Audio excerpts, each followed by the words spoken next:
خواب کے اندر دیدار مصطفیٰ صلی اللہ علیہ وآلہ وسلم ہونا یہ خوش نصیبی کی علامت ہے۔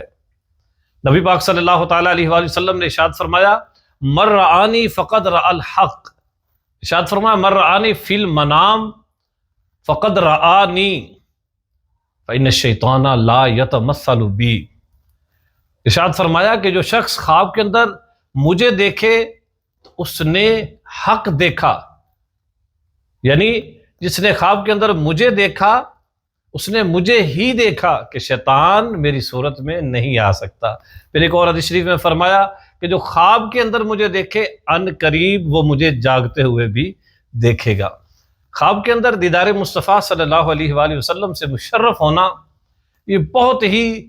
برکات کی بشارتیں ہیں، غموں سے نجات، مقروض ہے تو قرض سے نجات، قیدی ہے تو رہائی، دہشت و خوف میں ہے تو اللہ کی رحمت سے امن میں ہوگا، تنگی ہے تو آسانی ہو جائے گی، اگر رزق میں تنگی تھی تو دور ہو جائے گی، اور اس شخص کی آخرت جو ہے وہ اچھی ہو جائے گی۔ کسی خاص جگہ میں دیکھے کہ نبی پاک علیہ السلام کی زیارت سے مشرف ہوا ہے تو وہاں پر نعمتوں کی فراوانی ہوگی، لوگ آپس میں پیار اور محبت سے رہیں گے۔ اگر کوئی عالم زیارت کرے تو اپنے علم پر عمل کرے گا، عابد و صوفی زیارت سے مشرف ہو تو اہل کرامات میں سے اس کا شمار ہوگا، اور اگر کوئی گناہگار عاصی دیکھے تو اسے اللہ رب العزت کی رحمت سے توبہ نصیب ہوگی۔ کوئی گنبد خضرا شریف کی زیارت کرے تو اسے خوب علم یا اسے خوب مال ملے گا، اور اگر خواب کے اندر نبی رحمت صلی اللہ علیہ وآلہ وسلم کھجور یا شہد عطا فرمائے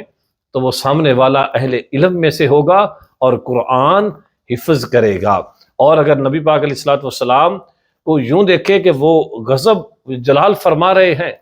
تو خواب دیکھنے والے نے کوئی بدعت ایجاد کی ہوگی یا کوئی اس نے گناہ کیا ہوگا۔ تیری جب کہ دید ہوگی تبھی میری عید ہوگی، میرے خواب میں تم آنا مدنی مدینے والے۔